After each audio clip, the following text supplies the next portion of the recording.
I'm Hannah. I'm Ashley, and yeah, this is our short film pitch. First of all, we're going to show you a short film which has influenced our short film quite heavily. It's called Undressing My Mother. It's by a director called Ken Waldrop. So, we'll just get that for you.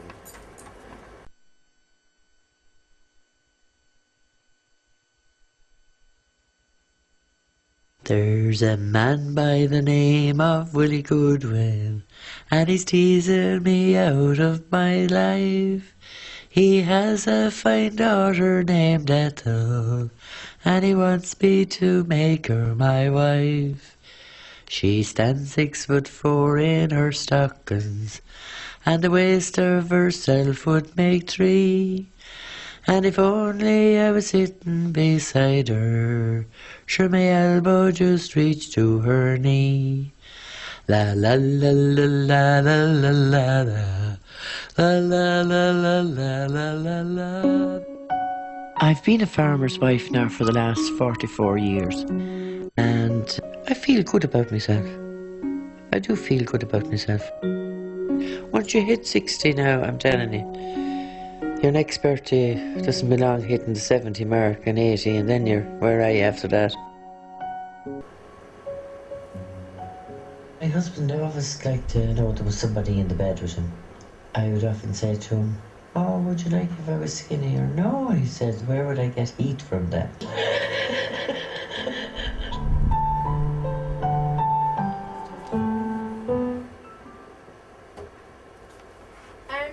The main reason we chose this short film is because there are many aspects that allow the characters to express emotion. This is mainly demonstrated through techniques such as camera work and editing, as well as mise-en-scène. Particularly with this short film, we like the idea that the lighting is really dark, it makes it really moody and very atmospheric. This is like hearing with the character narrating, and it allows the audience to feel the emotion in the story and like understand where she's coming from. So this is like the overall style that we like.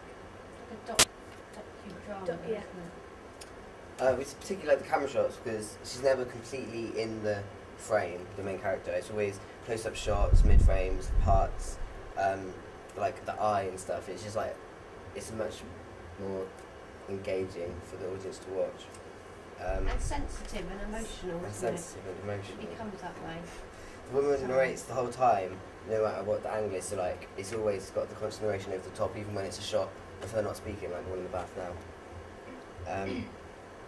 Yeah, and it's what we like.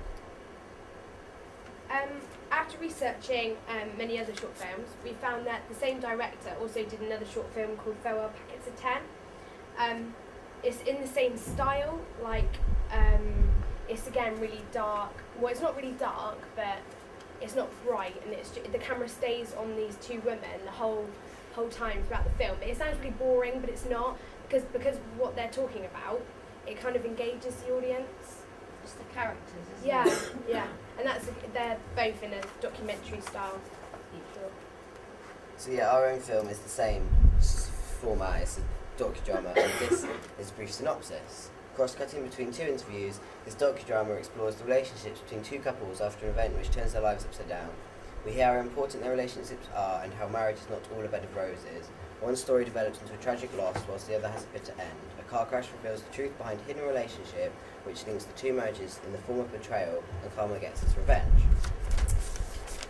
So basically our short film is a docudrama, and it's got two simultaneous interview stories, like cutting between each one. The shots are similar to Undressing My Mother, and the story is that there's been a car crash, and the two people you see, one's a woman and one's a man. The woman's husband and the man's wife have been having an affair, and they're in a car crash together, and it crashes, and one of them dies and one of them doesn't. So then you just see like the two interviews with the spouses of like their lives together and what they're going to miss most about the husbands, and then at the end of the film you find out obviously which one dies and one of them survives, and hopefully it's quite deep and emotional. Yeah, we don't have any action content of the crash. No. Yeah, It's just the same style of Conversation. yeah, it's just like a hypothetical crash. It's just you know it's happened, but you don't see it, because that would just like ruin the short film and make trying to do a car crash would just be ridiculous. Have you seen, sorry, not to interrupt, Have you ever seen When Harry Met Sally, that film? Have you seen that bit at the beginning when they interview the couples on the sofa? Yeah. Similar to that kind of style, you know? In relation to the title, we sat down, we brainstormed various titles. For example, we thought of collision, but we translated it into Latin because we thought it might be a bit different, and it said, I pronounce it ocurism. Yeah. However, we felt it didn't relate to what our story is about, so then we thought, oh, maybe the audience would be a bit confused and obviously not know what the story is about. So we just like put it to the side, and then because we like the idea of collision because it doesn't give the story straight away. Like with same with undressing my mother, I suppose it's showing you what's within the story, but doesn't give everything away. Also, once you've watched it, it's like a double meaning because it's like a hyperlink film and two stories end up together at the end. Like, it's two separate interviews, but at the end they're linked because you find out that they were cheating and they were in the car crash together. So it's a collision of stories and it's a collision of the car crash. So it's all kind of a deeper meaning as well, if you want to look at it. But we thought the audience would find it easier to relate to collision rather than ocurism. And then tagline, which Hannah wants to is would you risk changing lanes? So Hannah will explain that. Well, basically, because it's a car, like you've got the idea, well, the story's about them being in a car crash. It's like the lanes being like on a road, but then would you risk changing lanes? Like, would you risk having? Yeah, it's metaphorical. Life. Yeah. Yeah. So it was really hard though to think of a tagline.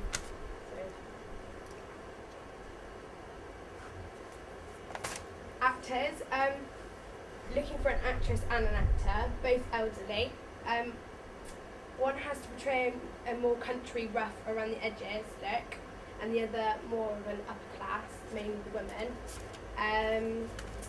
After we gathered our ideas and started creating our storyline, we had to think of characters and locations, and after searching for the characters, found that on websites such as Star Now and Casting Call Pro, there was a minimum amount of actors that matched our description of being older. Mainly we felt that it was because those type of websites are aimed for people wanting a career in acting. So we thought that we'd think of well, we did find one, didn't we? There was one man, in Bristol. Which would fit. But, we didn't really find much to match the description. But as our sort of contingency plan for the actors, which we've kind of had to use already because we couldn't find them, was where I come from, Clevedon, there's a local amateur dramatics group that put on musicals, and it's called Clock, and it's basically full of old people that act ridiculously over the top. And it would just, there's loads of people in there that we could pick from, and I'd be able to get in contact with them, and I know quite a lot of them will be after doing it. So that's our actors, hopefully.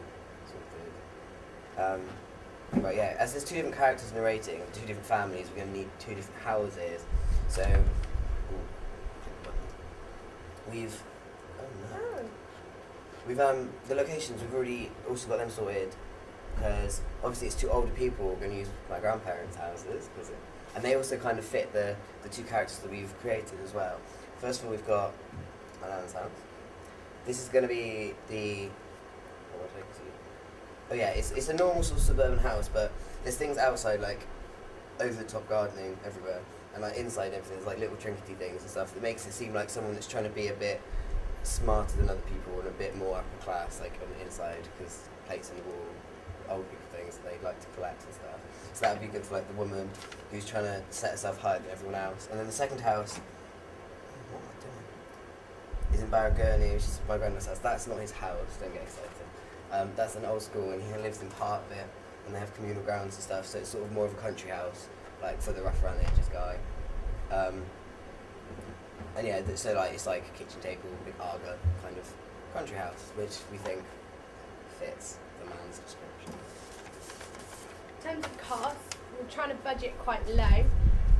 Costumes and props, they're going to be, there is no, because they're two older people, they're we don't want them to overdress, we want them to dress normally like they would every day. In terms of travelling costs, if we did get actors from Casting Call Pros, we would have to contribute to travel costs. But hopefully, using local actors, it shouldn't be too expensive. And in terms of food, when they're on the day, we'll prepare the food ourselves. Again, it's cheaper probably. This is a snippet of our production schedule. Unfortunately, I forgot my hard drive, so I had to recreate this morning because I don't have it with me. So yeah, we've already started writing the script, and we've kind of got like a first draft of it. We need to just go through it and make sure it's sort of everything's fine and we can fit shots to that. So we've given like a couple of weeks to do that, but it's probably not going to take that long. So that's why I've overlapped it with the storyboard, so we can, before we've even finished the script, we can start storyboarding the shots that we've already planned, and then again the same with the shot list. We can start planning the shots before we finish the end of the storyboard, so we can just overlap it. And it's probably not going to take that long anyway. Just We've given ourselves a lot of time for editing, haven't we? Yeah, because we knew from last year that's the biggest bit. We've planned sort of like 2, maybe 3 days of filming, like 1 day each for each of the characters, and that's going to be hopefully at the end of November. So we've got long enough to plan, but not too long. We're not going to have enough time to edit, because then we've got ages to edit and do all the other stuff that we have to do. Hopefully. Questions? I really like the name and the tagline. That's cool. Thank you.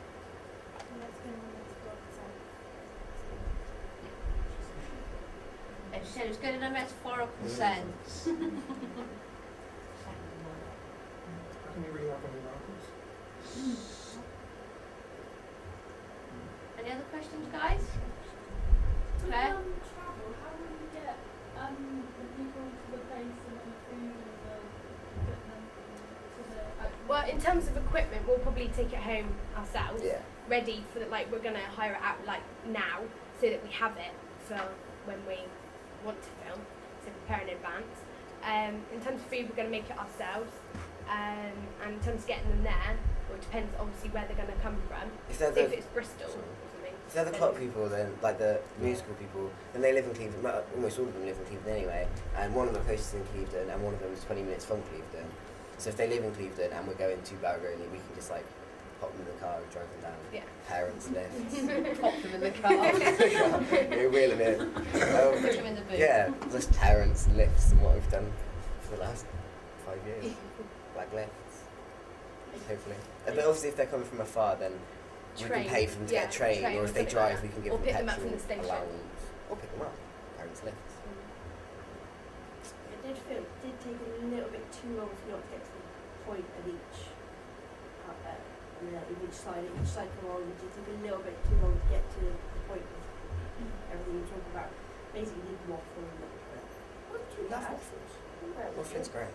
It can be, but not in this. Makes it look better 'cause it's longer. I think because we've worked hard on it, like we want to make sure you kind of get it, Yeah. rather than going straight to the point, moving on. We want to like, but yeah, we Just understand. make sure you And me and explain Hannah are it. wafflers. Yeah, we are wafflers naturally. Vanessa, They're lovely waffles, though. I am, but not now, Hannah. What did you think of the actual genre itself? I like it. That film is a bit odd. I just my mother. It gets less odd. First bit of stop motion, a little bit weird. Because it's where it's like lagging. Oh, I think it was just lagging a bit. Yeah. It's really odd. And when she was close to that, they were like mid-air pausing.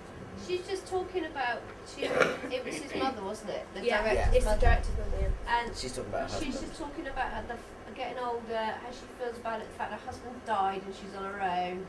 And the way that the directors filmed that is instead of just having her there talking about it, we see parts of her body, we appreciate how she's feeling them. And I just think it's a bit more sensitive, a bit more emotional. And that's what they're aiming to do, aren't Yeah, you? we with didn't want like the yours? bog standard mid-shot talking. Yeah, if it was just like a TV documentary version of that story, it would just be ridiculously boring, and it wouldn't be a short film. But it's made into a short film from like the lighting and the dark shots and the close-up shots. I think that's what we like most empathy. is the close-up shots, the fact that she's narrating, and the lighting as well. Because if it was really bright, you wouldn't kind of get that emotion from like, yeah. Any suggestions about how they could? Well, obviously you don't want them undressing. That's inappropriate for your narrative. Becky, Which is Thank meant to be you. quite dark. Because that undressed mother seemed quite dark. Yeah. Yeah, that's what we want. Logic Experiment was trying to make it quite dark. Yeah, But even if we can't get it quite dark, the other one, Farewell, Packets of 10, that's not. It's not It's not the same dark movie No. shots, but it still works because it's still got the same cutaways and stuff. So it's trying to make it dark is something we're going to try, and if it doesn't work out, it's not too much of We a... don't want it to look rubbish. But It's layering it, isn't it? It's giving it some texture, and the Yeah. way to do that is with cutaways. that's why we've like left so much editing because Yeah. we're going to do so much like And even if you just have a kind of like one of them, like if it's a woman, like just wandering past the window, or like in her house, Yeah. or you know making a cup of tea Yeah, on it's her shots own, like that. but, you know, She's shots still like narrating that. over the top, but she's not. Yeah. You don't see her talking. She's just doing other Not stuff. sound bridges involved. Yeah. but we've come up with so many ideas like that, like cutaways of objects that mean something to them that we Yeah, need that's There's not time enough film for cutaways. yeah and stuff. we just like need so much time to Yeah. narrow it down. Any other ideas? Any other advice you'd like to give? Very Do that. clear and confident. Thank you. Oh, why am I saying thank you? Thank you. Thank you on their behalf. Well done, guys. Excellent.